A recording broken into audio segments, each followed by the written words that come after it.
Hello, everybody, and welcome to the West Ham Way YouTube channel. You already know who I am. I'm back with Dan. Long time no see, mate. How you doing? Not bad, mate. I've had a COVID test the other day, but I think I'm doing all right. That's why my voice is a bit different. But we go on and we chat about West Ham. So We move, mate. Exactly. You've got a massive game on Saturday against Arsenal. You know, London derby. It's gonna be a tough one, mate. I mean, I'm putting that lightly. Obviously, against Newcastle, it was a poor performance. So we've got to sort something out. But good result against Charlton. yeah, well, if you look at the fixtures we got coming up, Newcastle was a must-win, really. We didn't do ourselves any favours. The 2 goals we conceded were soft. The second one was, albeit a good finish, but I thought the first one, the way we conceded was we didn't do ourselves any favours. But Charlton, no positives. It was a good win, good confidence builder. For Anderson, Lanzini, Haller as well. I know it's against the League One side, yes, but we played well, and it's good for Haller to get 2 goals, and hopefully he starts on Saturday. Yeah, completely agree, mate. We'll definitely get into it, but I just thought, particularly with Charlton, obviously bringing in Ben Johnson and having Masuaku. I know Masuaku does get pelters because defensively he's not the best, but I just think our forward players do so much better when they've got pacey fullbacks behind them. And like you saw that yesterday, obviously it is just Charlton. There are obvious spaces and a lack of quality, but it was just good to watch, mate, at points. I just think we just looked a little bit more fluid. We looked dangerous, and against Arsenal, albeit it will be a tough game and we do have to defend well, when we are on the attack, we've got to do it with pace. We've got to get in behind. We've got to break those wing backs. Exactly. I think at the end of the day, Moyes needs to start players who are on form and looking confident. Because from Newcastle, I know, we didn't play well, but there was a few heads that dropped after the first 10 minutes in that game. You look at Cullen, even Johnson with his bit of skill in the first half. You look at them and think, they need to play because they're on form. They're playing with confidence. And against Arsenal, it's a really tough game. It's one of the teams that you don't want. At the start of the season, but it gets you out of the way, and they defend with a 5, like you said before we came on here. So Moyes needs to experiment, for me, change it up, and look to hurt Arsenal when they haven't got the ball. Yeah, we'll definitely get into it, but especially with Arsenal, they do defend in that 5. But I do believe they aren't tested aerially. Obviously, Fulham really didn't lay a glove on them, to be honest, on Saturday. Let's be honest. I think West Ham have players that can hurt them. And we're particularly looking at Haller and Antonio, really, potentially partnering them up front and trying to get good delivery into them, because you see with Haller's second goal, Snoddy puts in a beautiful ball. And it's just, the geezer wins more headers than anyone in the West Ham team. It's surprising we don't tend to look for him a little bit more when he's playing up front. Yeah, most headers won in our team last season. I think he was 2nd or 3rd in the Premier League as well last season, albeit he missed a few games as well. So the thing is with Haller and Antonio is that the 2 variable strikers, mate. You've got Haller, who's very good aerially. Antonio can run off his headers, really, with his pace and power. So if you've got 2 variable strikers against Arsenal, because they caused problems last season for them as well away. I think we should have won the game, to be honest, and we only lost 1-0. Lacazette scored, but Moyes must adopt the same approach in terms of, Haller can win the flick-ons, and, because he's very good in the air, Haller, and you can get Antonio in and behind him, then we can cause problems. Yeah, let's get into it, mate. Let's have a look at what we think. Let's start with Arsenal, because Arsenal, obviously, for those that don't watch them week in, week out, me and you have done our homework, so I've got a rough idea about who they're going to start with. Bernd Leno, Martinez has gone out now to Aston Villa. Leno's obviously the number 1. Good keeper, mate, really. I think we forget he's a half-decent keeper. He did well for a while under Arteta, so it's going to be tough to get a few goals past him if we get any at all. Yeah, he's a good keeper, mate. He's good, at claiming balls, and obviously he got injured, and Martinez came in and did very well last season. But no, he's obviously a top-class keeper, and he's a good shot stopper as well. Yeah, no, definitely. I don't know, mate. I just wish we'd gone for Martinez. It's a different conversation for a different day. But, especially with Fabianski sort of tailing off a little bit towards the end of last season. And Martinez still being 27, still young, looks like he's going to improve. He looks like he's a really good level at the moment. So I'm slightly gutted we don't have the money to go in for a cheeky little bid. I agree, mate. It's more that Villa have had a good transfer window because they've identified, their weaknesses and they've acted on it quickly. I know they've got backing behind them, but it's about a good, scouting structure in a way to identify these weaknesses and Obviously, Reina left them, so it's a good sign for Villa. But I know what you mean in terms of Fabianski's showed signs that he's regressing a bit because he is 34 at the end of the day. We can't rely on him for the upcoming season. So I feel like Martinez, for the price and the kind of character he is and the goalkeeper that he is as well, would have been a good signing for West Ham. Yeah, gutted, mate. Anyway, moving on. Arsenal's defence. Fortunately, Gabriel's head's slightly cut off, but he will play as a full man on Saturday, I imagine. Good signing from, I believe it was Lille. Now, they've got significant injuries at centre-back. They lost David Luiz isn't playing, Mustafi's injured, a few others, Socrates as well. So, I mean, in all fairness, this is the team that will start at centre-back. Interested to see Tierney there as well, mate. Obviously, naturally a left-back, but he did do well on Saturday, and he did have opportunities to get forward, and he did. So, I think not only defensively is he solid, but going forward, he can cause some problems as well. Yeah, he can. He's. I remember watching him at Celtic. In terms of bombing forward, getting crosses in, he's obviously really good. I know that league's a different kettle of fish, but he's really come on for Arsenal. Towards the latter stages of last season as well, and obviously against Fulham. But if you were Moyes, you'd look to put Haller on him because Gabriel and Holding are both very good in the air. Obviously, Gabriel played well against Fulham. And Holding will battle for everything in the air too. So no, but Tierney's a good player. But personally, I'd look to target him. Bang on, mate. Yeah, definitely. I think if we look to play Antonio and Ayer up front, we can start giving these guys some issues. And I think, like me and you've discussed, they do defend with a 5. I think once you break that, and if West Ham can look to get crosses into the box, Antonio's movement, particularly in there, the run off Haller, who's likely to win most headers, that could be just the main avenue for us. I think it's going to be a massively tough game. We'll get into it, but that's how I would go about it. I'd definitely look to maybe challenge them in the air. I don't think they're that good. Make it difficult for them. I know they're very, very good at passing out from the back. So it isn't just a case of constant pressure and pressing from the two. They need to be clever about it. I almost think, as daft as it sounds as well, mate, you can't play on the floor against Arsenal because they'll just bully you. You need to kind of, when you're attacking, you need to play in behind them and look to... kind of identify their weaknesses because, they're obviously very good on the floor. And if we played Antonio on his own as well, he'd be very isolated against them three and they'd just nullify him. So hopefully we can take up a different approach and look to get and look to hurt them. Yeah, no, definitely. Fingers crossed, mate. Right, midfield. Not a natural midfield. You've got Bellerin and Maitland-Niles as wing-backs. El Nene and Ceballos typically sit in front of that back three when they're defending, but as we'll go on to discuss, particularly with Ceballos, they do get forward and they do put a lot of pressure on opposition defences. So any standout names in there, mate, for you? I like Maitland-Niles. I like him a lot. In terms of, how good he is at getting forward as well, mate. I think that's something that you need to watch. Coming in from the left, I think whoever's playing, Fredericks or Johnson, needs to watch him in terms of not just his pace, but when Arsenal attack, they seem to bomb forward and get almost act as in, inverted kind of wingers in the way that they're so close to Aubameyang and Lacazette as well. So it'll be interesting, mate. But Ceballos as well, obviously, you know how good he is. Coming from Real Madrid, you can't be a mug, can you? So, he's very good passing in terms of breaking play up, doing the simple things. I think I watched him against Spurs, actually, just when football restarted, Spurs Arsenal, and he was the best player on the pitch in terms of his passing ability and knowing what's in front of him. So I think they'll look to dominate from midfield for sure.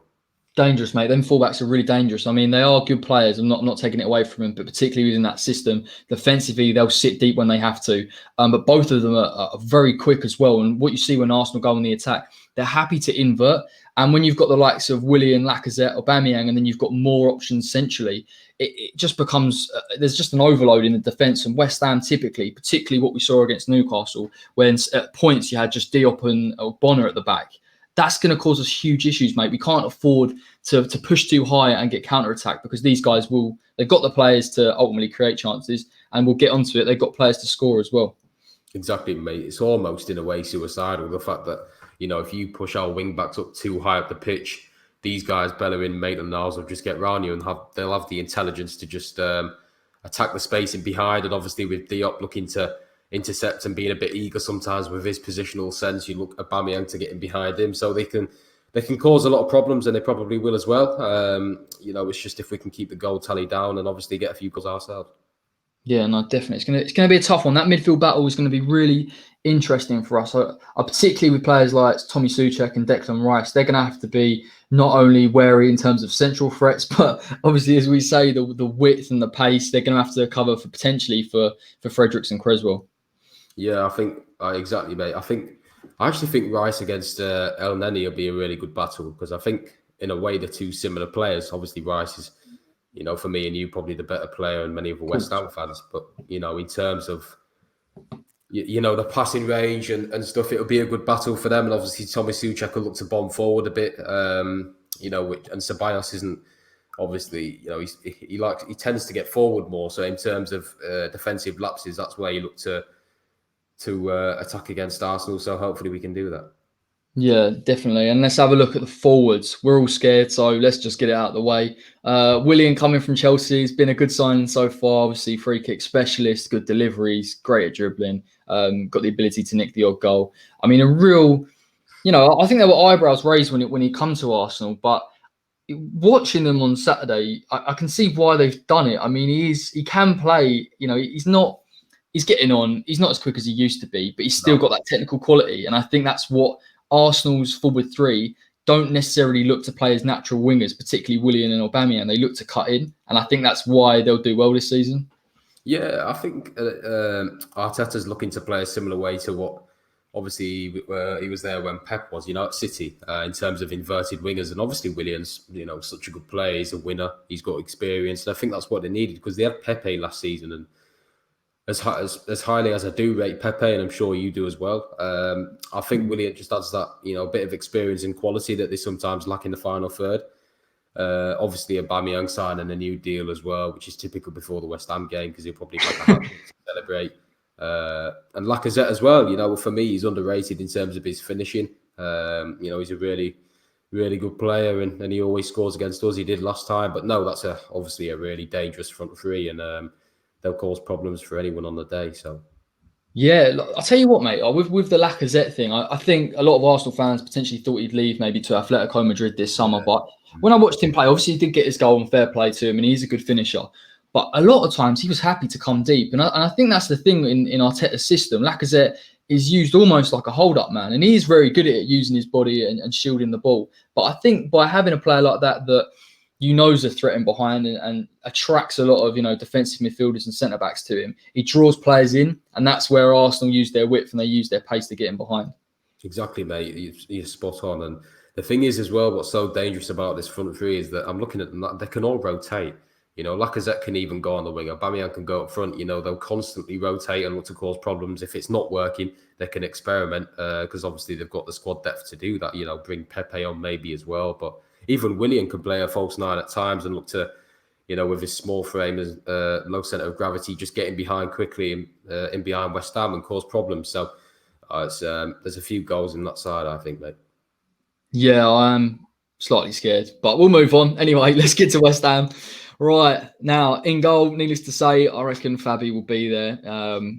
As fondly we look on people like Dave Martin and Randall, Fabianski is our first choice. Exactly. He needs to step up for this game. He needs to have an absolute blinder, mate, because I think he'll get a few shots at him for sure. Yeah, I don't know. I haven't asked you about this yet, but the Newcastle, Callum Wilson's goal, do you think he could have done better for that? Or do you just think it was an actual... Yeah, you think he could have done? I think opinions mix on that, but I think he was very tentative. I think if you have another goalkeeper, that goal doesn't happen. In terms of the cross, I know it was deflected, wasn't it? I can't quite remember, but I think he was a bit cautious, mate. And I think Wilson obviously got there before him. And it was a good poacher's goal, but no, he could have done better for me. And hopefully, he's not regressing, and that's just a mistake. But I think he could have done better, mate. What do you think, anyway? I think the thing is with Fabianski, is when he came to West Ham, he was a very confident goalkeeper, and I think that's why he didn't. He's always been a very good shot stopper, but his decision making is sometimes leaves a lot to be desired. And I think he came back from the injury. I think West Ham was struggling at the time. There's a lot of pressure on him. And I'm not excusing him because, there could be a genuine argument that he's dropped his level. But I just think with Fabianski, he's still a good keeper. And if he can build confidence, maybe get a few clean sheets, we could start to see him again sort of get to that level. I think West Ham need it because I can't see us bringing in the goalkeeper anytime soon. Exactly. I was just about to say that as well. The thing is with Fab is that he's 34. You know, I know keepers can go on to like the 37 or something, but it varies for different keepers. And I don't know how good he's been, since he came to West Ham. He's been brilliant. But I also think that, maybe he's having more shots against him at West Ham than he would have done at Swansea, maybe because Swansea look to keep the ball a bit more than we do. I don't know what you think about that. But in terms of like, we can't rely on him every game, mate, because he will naturally regress at some point. And I think, after that injury against Bournemouth, I think he has slightly, with his decision making and obviously his mentality as well. Getting older, bit his reactions will be slower. So I think Martinez would have been the perfect signing, but Fabianski's obviously still a very good goalkeeper. Yeah, and unfortunately, mate, he's kind of got this dross in front of him. I mean, I'm actually going to take Ogbonna out of this because Ogbonna's actually been very consistent now for like over a season. And he had his own problems. A lot of fans were saying that he wasn't good enough. But again, for Ogbonna, I think he's a little bit older, a little bit wiser. His confidence in terms of his consistency now, he's got over that injury. He's a massive part of that defence, and he's going to be a huge part of that defence on Saturday in terms of marshalling them and ensuring that we're organised at the back. Yeah, he'll be up for it as well. He always is up for the big games, isn't he? And he's good aerially as well. And he'll look to really, be a leader in that defence. Because I look at that defence now and it just screams of us getting absolutely slaughtered. To be honest, mate, because if Cresswell and Fredericks really push up like the average heat map they did last season that I put on Twitter, they're so high up the pitch almost as wingers at times.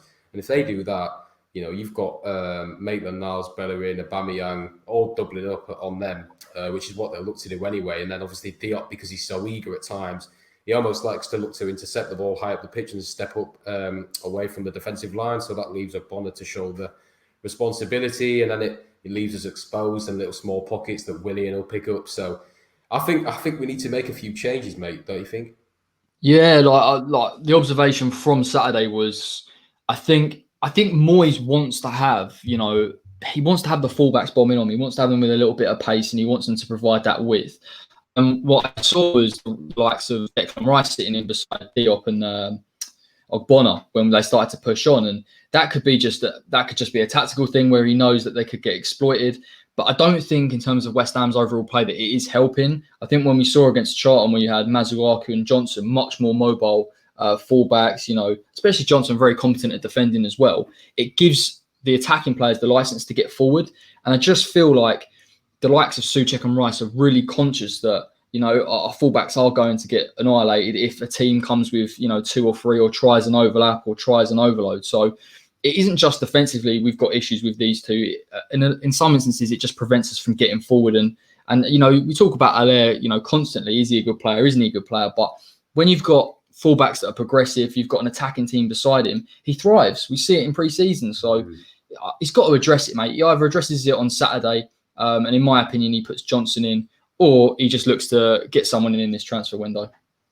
The thing is as well, the only reason that maybe Moyes isn't thinking about starting Masuaku is because of his defensive ability. He's so good at getting forward. I think Haller plays better when Masuaku's in that team. Yeah, but I just think Cresswell's obviously the better defender, not by a long stretch at all, but I do. In terms of getting forward, Masuaku's better. But if Masuaku was obviously better defensively than he is, it'd be a no-brainer who's in there for me. Obviously, Cresswell had the most attacking third touches last season for West Ham again, which shows how much he likes to bomb forward, which isn't a bad thing, but is like you said, mate, it kind of hinders us from going forward and producing quality because his crosses aren't the best, neither are Fredericks, and that's the difference. Bellerin likes to. He's quite composed in the final third.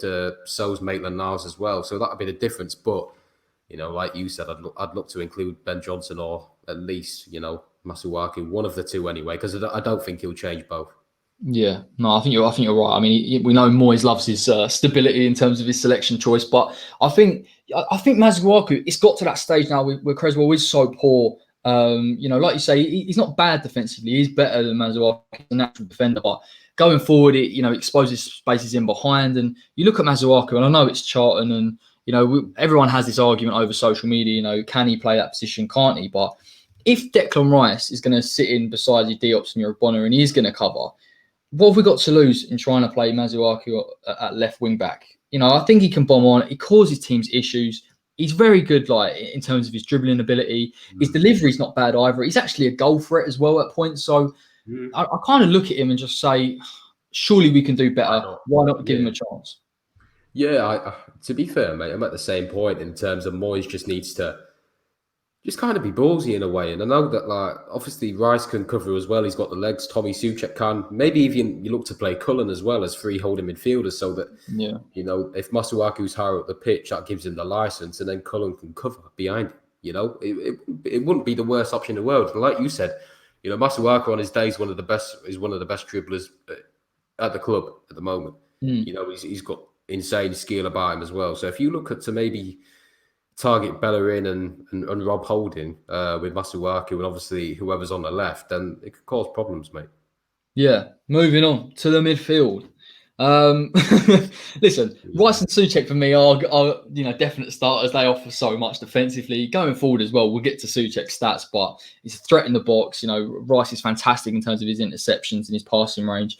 Obviously, didn't have the best game against Newcastle, but it happens from time to time. He's super consistent. I think the biggest question mark on this team currently, maybe other than Haller, is Mark Noble in this team. And unfortunately for me, mate, he was very poor on Saturday. When you've got the likes of Cullen in behind, I know it's against Charlton, as I always say, but with a bit of energy, good passing range, you know that drive, you just think, why not give him a go? Why not try him? Yeah, exactly. And at the end of the day, Rice and Souček will sit for this game. You know, they will.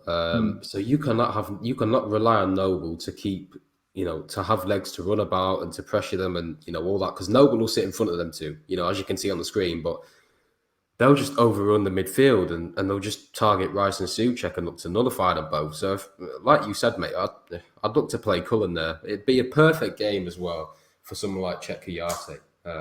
Obviously, he's gone now, but like, I would love it, mate. Yeah, in terms of that kind of player to bomb forward, if you know what I mean. But no, I could see Moyes sticking with that three for sure. But I'd just give Cullen a go. You know, I know it's against Charlton again for granted, yeah. But the boy deserves his chance. You know, he hasn't done. He can't do anything else to get a chance. And I think that, you know, this is obviously a big game. But if he makes a mistake, that'll be much more, you know, quickly forgotten. Whereas if he makes it against the likes of Villa or, you know, someone like that, do you know what I mean? Yeah. And I think with West Ham, you know, yes, Noble starts in that 10 role, but when you watch West Ham play, sometimes Noble can come deep, he picks up the ball, Souček will bomb on forward. I just think you're bang on, mate, with Cullen idea. You know, Cullen he's got a good passing range. I actually think him, in terms of his passing choice as well, he looks to pass forward, he looks to be progressive. That's important. I think sometimes, you know, you've got Nobes, even if he picks up the ball off the two centre-backs, he'll play it sideways or he'll avoid that risky pass or that quality of pass to let off on the counter. And at Arsenal, we need to take our chances. And I genuinely do believe in Cullen's quality. And I think if you've got, you know, Jared Bowen and Antonio, he will find people. And that ball for Yarmolenko the other day was superb. And that's the type of thing we need to be doing against Arsenal. Yeah, you're spot on, mate. And the difference is between Cullen and Nobes. Like you said, Nobes will look to pass it sideways. He'll be a bit more cautious. He won't want to take risks. Cullen, you know, obviously he's younger, but that's Cullen's game more, to just pick out an incisive pass with Yarmolenko making that central run, or Haller or Antonio. I think Cullen's just a bit sharper, and he'll look to make things happen quickly. And against Arsenal, that's what you need to do. You can't, like I said, just keep hold of the ball and look to break them down slowly, because it won't happen. You know, we need to kind of adopt the approach we did a few years ago when Arnie scored the opener, where we just counted on a break with Anderson and him. But obviously, just, you know, play Cullen in front of Rice and Souček, and look for him to get balls in behind to Antonio Bowen, and that could cause problems. Yeah. You know, we've just got to really switch that Noble position up, because it is becoming a real issue in the team, and unfortunately, it does feel a little bit like he's a bit of a passenger. Let's have a look at the forwards, mate. Now, me and you, look, me being me, I just thought Moyes ain't going to change it, even if Haller has scored 2 goals. But I do think there is an argument that he could look potentially to play Antonio and Haller up front. We could play a 4-4-2. Yeah, we could. I feel sorry for Fornals in a way, because he's not, you know, I don't know how many times I say this a week, but he's not, he's not, you know, he's not, for me, he's better, you know, just behind the strikers, but I can see Fornals being sacrificed, to be fair, for Haller. just because of, Haller's obviously got confidence from them 2 goals. He'll look to kick on. He'll look to, prove his worth in a West Ham shirt. And I think it's the perfect game for Haller and Antonio. But maybe, like this predicted lineup, they might stick to that. And obviously Bowen and Fornals cutting in, Antonio making runs off the centre backs. It works. And Antonio's still a threat. But I think against Newcastle, he didn't look on it, mate, in a way. He looked a bit, like he didn't know what he was doing. Obviously, he had a few audacious shots from like 30 yards out, but I think he was more frustrated rather than anything. But I don't know whether I'd look to put him back on the wing or, because he's not a natural finisher, and his goals in lockdown, granted they kept us up, but I still don't see him as that natural striker that's going to score goals for us this season. Do you know what, mate? It's a really tough one. I mean, it depends what more. Yeah, I mean, look, it depends what Moyes wants to do. I think you're right. If you put Antonio on the wing instead of Fornals, Haller up front, obviously we see that he does well with players that are mobile in and around him, that look to cut in, that look to work alongside him. That would work. But listen, this Fornals at left wing business is just starting to really grate on me. He isn't the quickest player. I think against Arsenal, if they put him on that left wing and he's coming up against the likes of Bellerin, you've got Holding sitting in deep with 2 other defenders, he's not going to have a lot of joy. And there's not enough space for him, even if he was playing at 10, to move around. You've got the likes of El Nene and Ceballos that their work rate's really high as well. I don't actually think it's the game for Fornals at all. No, neither do I, mate. Unfortunately, I really like him, but I don't think he had the best games against Newcastle. I think he could have done better for their first goal as well. In terms of Banquillo got round him too easily. Cresswell didn't help because obviously he was pushed in a bit and we acted as a back 5, but Cresswell could have come out and covered Fornals, but that didn't help. But I do think Moyes will sacrifice Pablo, and for me, I don't think many fans see Pablo's quality and what he can offer to the team. Obviously he gets in great positions. He came on against Liverpool last season, mate, and he changed the game instantly. He just got in a position. Centrally, and he swooped it in, didn't he? But he offers a different quality, but maybe someone to bring off the bench if we're looking for that quality to keep hold of the ball and find passes. But I don't think he's someone that you start in this game. No, that is the thing about Fornals. Like, it isn't just about playing centrally, because sometimes he does. It's about playing in that final third centrally, and every time he plays there, or every time he moves in from the left wing and starts there, he will find the pass, And I think people forget, especially with Fornals, that I think it was around January time or January to around March, he was consistently either scoring or there was a goal contribution. So he is consistent, but he's not consistent in a position that doesn't suit him. No, exactly. He's one of them. He's such a good player. He really is. Me and you have high hopes for him. It's just a difficult one, mate. Like, I don't. Do you look to play him centrally in, at the pivot of the front 3, or is he genuinely best on the left wing? Because I see the stat on Twitter the other day, out of 35 games for Villarreal in his last season, 29 of them he played on the left wing. Yeah. On the attacking, mid-left wing position. So that speaks volumes. I know it's obviously different in the Premier League, and the physicality is different, so's the intensity. So, you look to move him centrally and behind the striker, which I think you do. But yeah, mate, no, it's a shame because obviously I really like him, but I can't see him starting in this game. I just think he'll be nullified and he'll be frustrated. So I'd definitely look to start Bowen though, because I think Bowen can hurt them. Obviously, he played against them last season away from home at the post. They looked like they couldn't really handle him, mate. So that'd be an interesting one. Yeah, I mean, one player that is definitely going to start, albeit on the opposition team, is Pierre-Emerick Aubameyang. These stats are hugely damning. Do you want to go through them, mate? Yeah, sure. So 36 appearances, 22 goals, the most, which is a frightening record, mate, if I'm honest with you.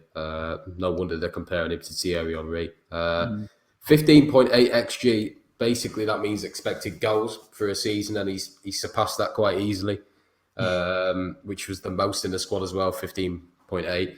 673 attacking third touches, obviously the most because he is a striker, so that's not expected, obviously. 90 shots, which is the most as well, so that just shows how much he likes to, cut inside. And obviously, he's seen his goal against Fulham, mate. That's his trademark kind of move, cutting in, curling it in. He's got, his finishing abilities up there with one of the best in Europe for me.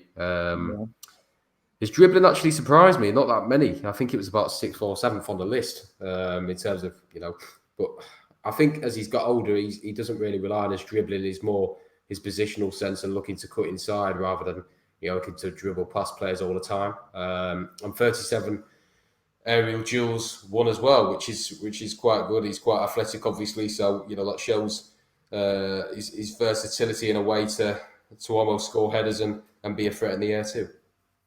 Yeah, I've got to be honest, he's a baller. Like, he really, really is. Like, even under Emery, he was scoring key pivotal goals.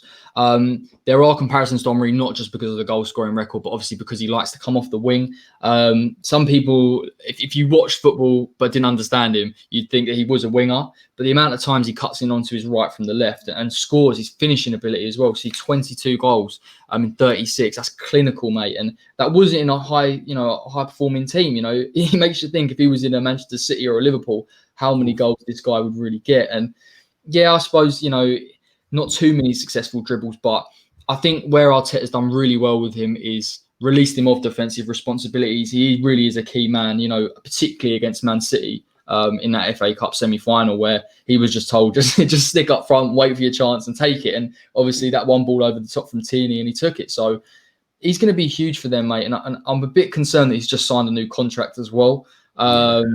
So I think he'll be up for it, to be honest, on Saturday. Yeah, he's the difference maker. Obviously you touched on City, that goal where he turned the man and then chipped it over the keeper against Man City, and for that occasion as well, it's cheeky, mate. To be honest, he's just quality. He's a quality player.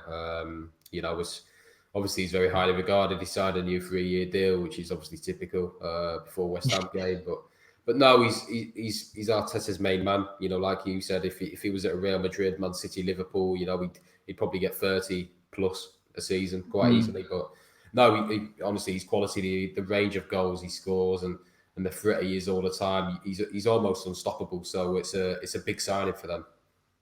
Yeah, and I mean, this geezer is going to be looking for him all day on Saturday, isn't he? Dani Ceballos now really, really impressed me. I think initially when he came in under Emery, that game against Burnley where he looked like a little bit of a world beater, struggled a little bit. I think Emery's defensive style didn't suit him, but I think under Arteta, the level of intensity, he's shown that he can match that. But there's no doubt in his quality when he gets into that final third, his passing range, his shots from sort of long range as well. A real good player, and I think given that Xhaka has come out injured, he could be a sort of a pivotal player on Saturday. No, he's quality, mate. Like you touched on. I think in a way, he's given a free roam under Arteta, like you said, Emery's.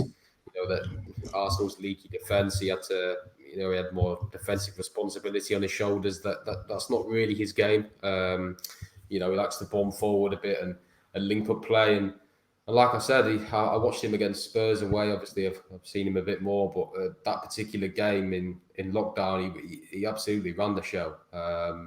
In terms of, he knows what to do every time he gets the ball. And that's a sign of a top-class player for me. He never gave the ball away either. He was looking to link it up and have that variety of passing. And he's their main man in terms of them keeping the ball, having the impetus and us not getting a sniff. So, no, he's obviously a fantastic player, and them stats speak for themselves. Yeah, I'm a little bit concerned, especially when I saw the stats, 17 midfield third tackles and 17 dribblers tackles. It shows that he's not scared of that physical battle. And I think sort of on the outset, we'd look at Tuchel and Rice to sort of nullify him and make it difficult. But I think the thing is Ceballos, yes, he's up for the tackle. Yes, he's up for the pressure, but he's very good at retaining the ball. And it is a concern that if he can keep hold of that ball and you've got the wing backs bombing on, that he's got the quality to find them. So I've got my eye on him for Saturday. No, yeah, he's a top player, mate. Him and Aubameyang, they're the difference makers for me. Right. This geezer is going to be huge for us on Saturday. The ever-reliable Angelo Ogbonna. Run us through the stats, mate. Goliath.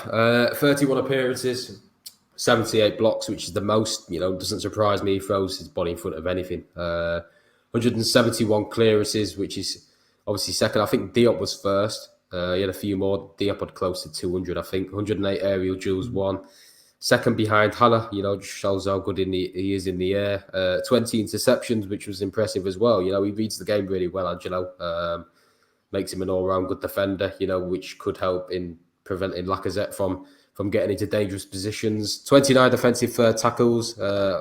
not surprising because he's obviously a defender. And then 744 passes completed. So yeah, mate, he's obviously our best defender by a country mile, and he's pivotal if we want to get a result on Saturday.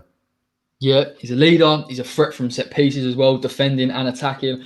I mean, I just think the biggest concern with him is nothing to do with him as a player, is the players around him. I think particularly against Newcastle a few times we've seen Diop almost puts him in a lot of trouble. And I think against teams that will look to play either 2 or 3 strikers against us, particularly Arsenal, where the likes of Willian and Lacazette and Aubameyang come narrow, he could find himself sort of struggling with that overload. And I think that's just the constant criticism of that West Ham defence, that Ogbona's the clear leader.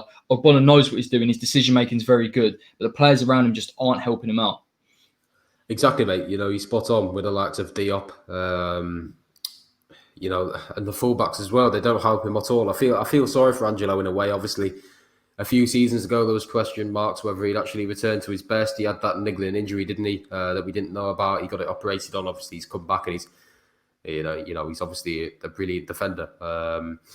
So, he's vital for us this season. He was last season as well. He obviously defended really well, especially from Project Restart. So, no, he's obviously massively important. He's a threat from set pieces, like you said, So if we want to hurt Arsenal, that's one of the ways we can do. I don't remember. Do you remember that goal against Liverpool, mate, in the Cup 2-1? Scenes, mate. Scenes. What a header. But no, it'd be nice if you could do that again on Saturday. Yeah. Listen, mate, I mean, he's going to need this geezer in front of him as well to do his job. And invariably, he always puts a good performance in Tommy Souček. I think when he come to the club, we thought we were getting... we'd seen his stats in terms of his running and his miles that he clocks up. So clearly he was athletic. We thought he'd be a defensive midfielder, and albeit he's quite good at that. But me and you have seen he's a threat from set pieces. He likes to bomb forward as well. Yeah, massive. He's almost our kind of dark horse when going forward. He pops out of nowhere, to be honest. He just flies forward, mate. And comparisons to Fellaini, but I actually think he's a better player in terms of the distance he covers and all of that, and Moyes likes that kind of player. But no, obviously these numbers are really impressive considering he joined in January. 3 goals, obviously he scored some vital goals, 17 midfield third tackles. The pressures as well are really, really impressive. Just shows how high his work rate is. 15 interceptions, 62 aerial duels won as well. In the space of a few months is quite crazy. And 16 blocks. So no, he's pivotal. Obviously against Newcastle, he was fairly quiet, but now in terms of the signing and what we got for him, brilliant player. Yeah, and also the relationship that he's sort of struck up with Declan Rice has been really good to see as well. I think we relied so heavily on Declan defensively that we didn't tend to see his offensive qualities, his passing range, and his ability to drive through the midfield. And Souček coming in, albeit he does like to get forward a little bit more than Declan Rice, he's happy to sit as well. And I think we're seeing between the two a good understanding. I think particularly defensively when they work together, they support our defence massively. And Moyes knows our fullbacks are weak, and these two really cover a lot of ground to support them. Yeah, you know what as well, mate? It almost allows Rice to move forward a bit and showcase his abilities going forward. Because I remember against Watford, Souček just sat and Rice obviously scored that screamer.